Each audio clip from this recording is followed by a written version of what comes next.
You just keep costing me money. That's it. We're getting a divorce. I'll let you have the kid, but as property division, you need to pay me $80,000.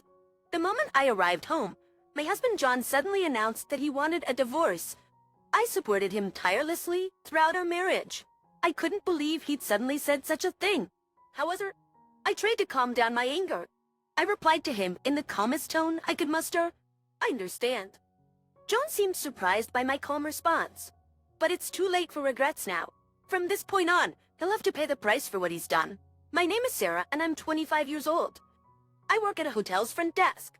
Last year, I married John, who was my boss at work, and found out I was pregnant at the beginning of this year. I quit my job to focus solely on homemaking and childcare. Our newborn son cries almost every night and struggles with feeding. Though I was overwhelmed with my first experience of parenting, John was always there to support me. But suddenly, John started acting like a completely different person. Even though he used to help actively with household chores and child-rearing, something seemed off with him lately. I don't need dinner tonight. I'll be late due to work commitments. Even though you're not in sales, it seems the head waiter position has a lot of engagements. It must be tough. Having a leadership position means that I have to communicate even if it's with a different department. I should get going now. When I used to work, there were seldom any weekend drinking parties. Moreover, as the head of the restaurant division, John only had monthly leadership meetings, which took place during work hours. The idea of John attending after-work drinking parties after a son was born seemed unimaginable. But recently, him coming home late has started to feel like the new normal. I tried to convince myself that the company's circumstances must have changed. However, one particular incident made me suspicious of John. I'm home. Is the bath ready? Welcome home. Yes, the bath is ready. When John returned, he was unusually cheerful. Despite apparently drinking, he didn't seem drunk at all. This made me uneasy. Usually you can't hold your liquor that well, but tonight you don't seem drunk at all. Oh, I didn't drink much today. His hasty reply to my casual question and the absence of any alcohol smell replaced by the scent of a woman's perfume. It was a shock for me.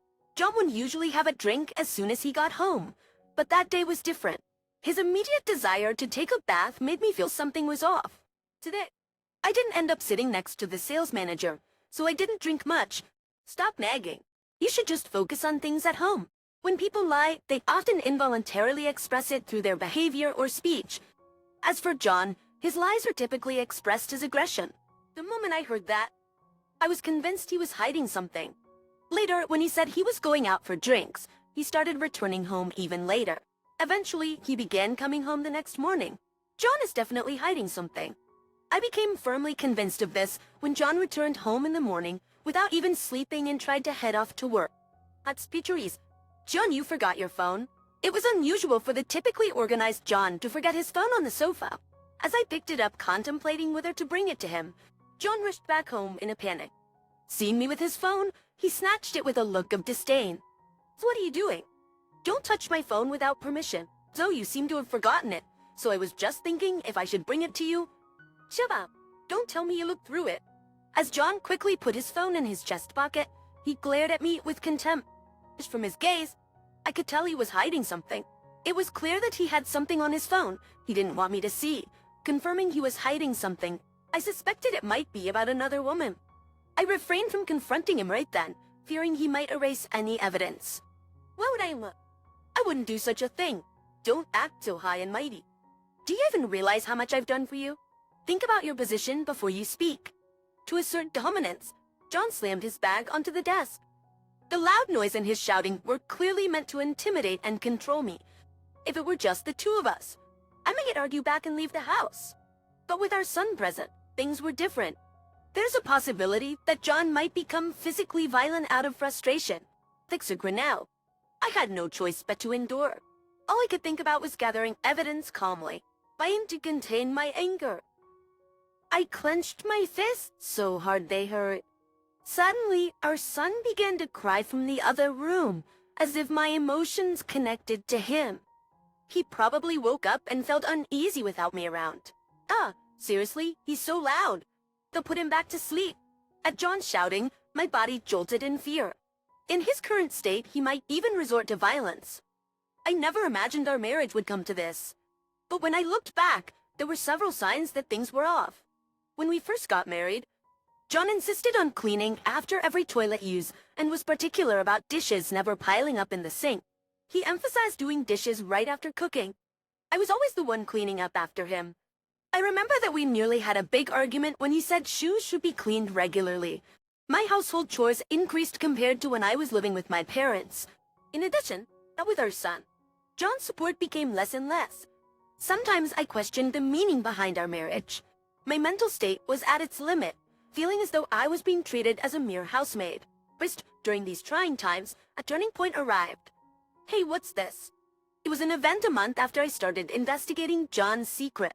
When our son finally fell asleep and I was taking a moment to relax, John suddenly confronted me with a picture. The picture showed me having a tea party, looking cheerful with my former colleagues.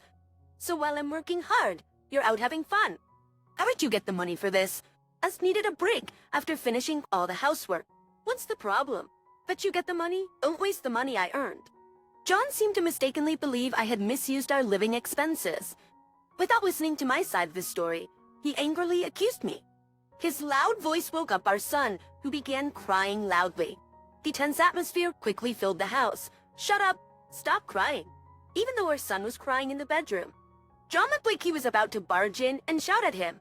I instinctively stood in front of the door, spreading my arms wide and glaring at John, as I'm ready to block his path. What the hell are you doing? To move out of the way. No, I won't move. Do you even realize what you're about to do? Yelling at a newborn baby. That's not normal. These past few days made me realize our relationship had no happy future. I suddenly felt the urge to leave the house immediately. I was well prepared to do so. Now, the only thing left was to gather enough money to support my son and me. As of now, that to earn a living, I had to find a job. And to avoid John noticing, I had to secretly look for work in a completely unrelated field. Well, I was deep in thought. John roughly shoved me aside, forcefully opening the door and hurled hurtful words at me. You're so annoying. Get out right now. I don't need a disrespectful, useless waif like you who can't even show me normal respect. Hurry up and pack your things. What? We are suddenly saying this. You can't just spring this on me. Just leave already. You're so irritating. You squander the money I earn and you don't even apologize? Rather, you have the nerve to act all high and mighty. Take the kid and get out of my sight. Unlovely bared at me, throwing my belongings outside the front door. He forcefully handed me our crying son and shut the door. I was now locked out without a way back in. Now I'm with my infant son, and I found myself homeless. But in the quiet late-night alley, only the sad cries of my son echoed. I'm so sorry. I'm a failure as a mother for putting you through this. To avoid causing any disturbances and potential reports from neighbors, I went into a park, holding my little son close. I tried to comfort him. I'm here with you. It's going to be okay. I held him close to keep him warm, reassuring him. As dawn approached, I planned to seek help from City Hall or some other institution. But then it started to rain, without even an umbrella. I could only hug my son tight to protect him from the rain, as I felt tears mingling with the raindrops on my face. I deeply regretted not leaving John before our son was born. It was past 3 in the morning when an elderly, well-dressed man kindly offered me his umbrella, protecting my son and me from the rain. What happened that you're out here with a baby at this hour? He must live in a grand apartment near the park. The constant cries of my son probably alarmed him, prompting him to check on us. Although it might be strange to trust a stranger in a park late at night, I felt an odd sense of familiarity from the old man. His kindness warmed my heart. I shared the evening's painful events, and without uttering a word, he gently dried my hair with a towel. Come stay at my house for now. I have female staff members who can take care of you. It would be tough for the baby to spend a night out here in the cold. His compassionate words and gentle voice brought tears to my eyes again. Taking up his kind offer, I walked into his home with my crying son. What followed was a shocking revelation that I could never have anticipated. Does everything to me now and get some rest. After receiving kind words from the elderly man, I decided to get some sleep. The live-in staff were incredibly caring and kind, ensuring my son was well looked after without showing any hint of annoyance at our unexpected arrival. Thanks to their help, I was able to get a good night's sleep. When I woke up, it was already past noon. Well, I was grateful for her kindness. I checked my phone and saw numerous missed calls from John as I expected. No doubt he was selfishly demanding that I come home and prepare his breakfast. At this point, I couldn't see him as anything but the epitome of a terrible husband. I regretted ever falling for someone like him. I didn't want to return, but ignoring him and risking police involvement could complicate things. Little did I know, a fierce battle between John and me was about to commence. Where the hell were you? Leaving the house a mess and not even making breakfast. What do you think you were after our silly argument last night? Suppressing the urge to retort sarcastically, I stayed silent and endured his rant. He couldn't get in because the door chain was locked. Your breakfast is none of my business. What's your gears? If you can't even make your own breakfast, you shouldn't have chased me out in the first place. Can't you smarter than me? John always belittled me. If he were truly smart, he wouldn't have put us in this predicament. I hoped he'd realize that he brought this upon himself. His anger peaked as he slammed a piece of paper onto the living room table. I'd had enough. I can't deal with you anymore. Chin on the table, Leah filled out and stamped a divorce form, likely prepared by John in his rage. He probably expected me to apologize, but I had no intention of playing into his hands. Without hesitation, I signed and stamped the divorce form. He understood. I'm playing tough. What are you planning to do? Despite his provocations, I could sense his unease. His mouth revealed his panic, and cold sweat dampened his forehead. See, what a foolish man, I thought, ignoring him. I decided to quickly pack the rest of my belongings. Can't find any words to say? Well, it doesn't matter. I'll be free from this. Then, he dropped a bombshell with a seemingly casual tone. You just keep costing me money? That's it. We're getting a divorce. I'll let you have the kid, but as property division, you need to pay me $80,000. His audacious demand was likely prompted by my calm demeanor. He wanted to manipulate my emotions with money. The ploy was obviously laughable. He hoped to drag me into a quarrel, make me feel inferior, and assert his dominance. But I saw through his shallow tactics and responded confidently. Of course, that's fine. John was taken aback, struggling to find words after my unexpected reply. John, sounding flustered, exclaimed, Do you realize what you're saying? $80,000? There's no way you can come up with that amount of money. Don't just brush it off. Sarah calmly responded, Are you done? I'll transfer the $80,000 by the end of the month. Please handle the rest of the procedures. Goodbye. Subsequently, our divorce went through without a hitch. As promised, I transferred the $80,000 to John's account. I was well aware of his infidelity and had gathered ample evidence against him. However, I didn't bother asking for any compensation. I had no intention of seeking revenge financially. Instead, I planned to make him experience torment far worse than any monetary loss. 2 weeks later, I woke up one morning to find numerous missed calls from John. I'd been anticipating this moment. I knew he would call again. As predicted, my phone rang with his incoming call. I ignored the first call and picked up the second. But the moment I hung up immediately and answered at the third call, John was seemingly with rage, yelling at me. Damn it, are you mocking me? I felt that answering immediately would just let him steer the conversation. Ignoring the second call was intended to aggravate him further and knock him off balance. His frustration was palpable. By the third call, I knew he'd be at his breaking point. Sarah, holding back a smile, You're so dramatic. I can adjust the volume on my phone, so there's no need to shout. What do you want now? I'm quite busy. I said this while leisurely sipping tea and reading a magazine. In reality, I enjoyed a relaxing day taking care of my son, but I maintained a facade of business for John's sake. You set me up. What the hell did you do? Sarah, feigning ignorance. What are you talking about? I have no idea. The truth was I had taken everything away from John, such as his wife, job, money, family, and everything precious to him. John's voice is cracking. Stop playing dumb. No one else could have done this. Give everything back. Stop lying. From the other side of the phone, I could almost see him, broken and crying, screaming in despair. The situation was extremely gratifying, and I couldn't help but revel in his misery. Sarah, I was feigning innocence. Can you remind me what I supposedly did? My memory's been a bit hazy lately. Why John spiraled into his own hell. I continued to relish my tea and reading time. He then spoke to me in a very soft voice, revealing the truth. Shortly after our divorce, John married his current wife, who was the same woman he had cheated on me with. I knew she was the daughter of a CEO of one of John's most significant clients. Apparently, John had been seeing her behind my back without disclosing his marital status. The day he proposed the divorce, he found out she was pregnant. Given her position as the daughter of an influential business partner, he felt compelled to divorce me promptly and marry her. Pushed into a corner. John thought he had ensured my downfall by proceeding with our divorce as planned. But little did he know that this was just the beginning of his nightmare. Today, John's wife abruptly announced their divorce and ousted him from their home. The reason being that she discovered the truth about his previous marriage to me. Furthermore, learning about the existence of our child enraged her. She threatened divorce and demanded compensation. Unpanicked, retaliated, and verbally assaulted her. A huge commotion ensued, with even his in-laws intervening. His mental and physical torment of his wife led to her reporting him to his company, resulting in his dismissal. His boss frankly stated, "Our clients are more important than you." In a single day, John lost both his wife and his job. Moreover, the financial damages from this ordeal meant he had to use up the entire $80,000 I had transferred to him, plus more from his personal savings to settle compensation claims with his company and his wife. John shouted, "How does she know about our marriage? You must be behind this. You've taken everything from me." John seemed to be lashing out in desperation. I stopped reading my magazine and decided to face him head-on.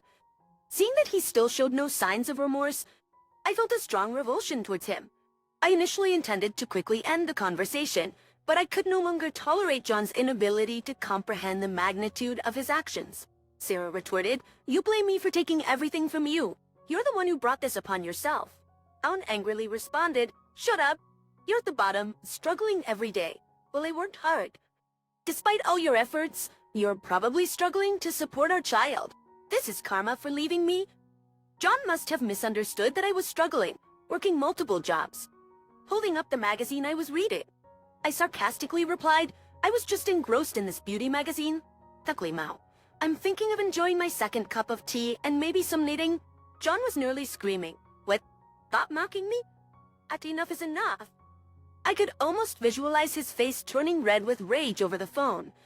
As I imagined this, I couldn't help but burst into laughter, further infuriating him. Sarah, maintaining her composure, replied, "Do whatever you want, but I've told my staff not to let any outsiders in." John, confused, asked, "Staff?" Sarah clarified, "Yes, I'm currently living in an apartment with my father and son." Switching the call to video mode, I decided to drop the bombshell. John was in utter shock, exclaimed, "Why is the chairman there on screen?" Was the elderly man who had saved me also the chairman of John's former company, and unbeknownst to him, my father? The truth finally dawned on John, unraveling the grand twist of fate. Father greeted, "John, it's not our first meeting, is it? Let me introduce myself again. I'm Sarah's father." John, visibly shaken, stammered Sarah's father. "But Mr. Chairman, I don't understand." Sarah had previously told John that she was fatherless, so he was understandably taken aback. I could easily imagine the panic in his eyes. Father explained, "Actually, it seems they were an unlikely couple, my father being the heir to a financial empire and my mother a regular office worker. Knowing this, my mother chose to leave him and I was born with his name. But he was absent. To avoid tarnishing the family name, they agreed to recognize me as his child and he sent monthly child support. After my mother passed away some years ago, I desired to meet Sarah but held back. She was raised believing I was dead. I felt it was cruel to tell a young child that her father abandoned her.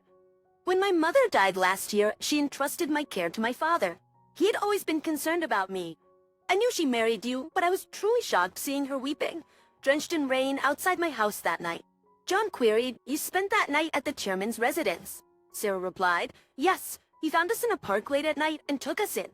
Sarah glared at John through the video call, and her father gently placed a hand on her shoulder in support.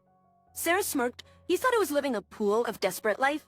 Sorry to disappoint, but I'm currently heading my father's company with a total asset value of $10 million and I'm not petty enough to fret over $80,000. This was the reality. The reason I could demand and pay such a large amount without hesitation was that my father had shared this truth with me after taking us in that night. Father had said, "Don't worry about money even if you decide to divorce.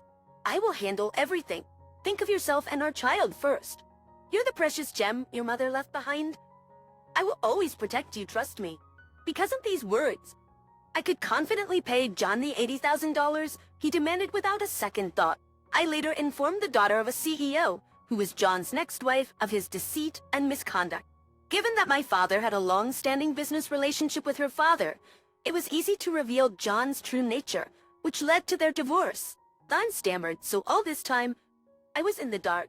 Sarah retorted, in simpler words, you were just a pawn in our game. Do you finally get it?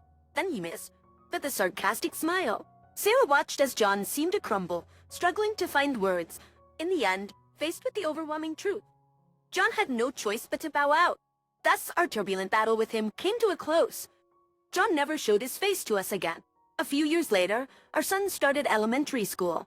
We cherished our time together, and I led a fulfilling life both professionally and personally. Our kind staff treated us warmly, and we felt the warmth of a family every day, living blissfully.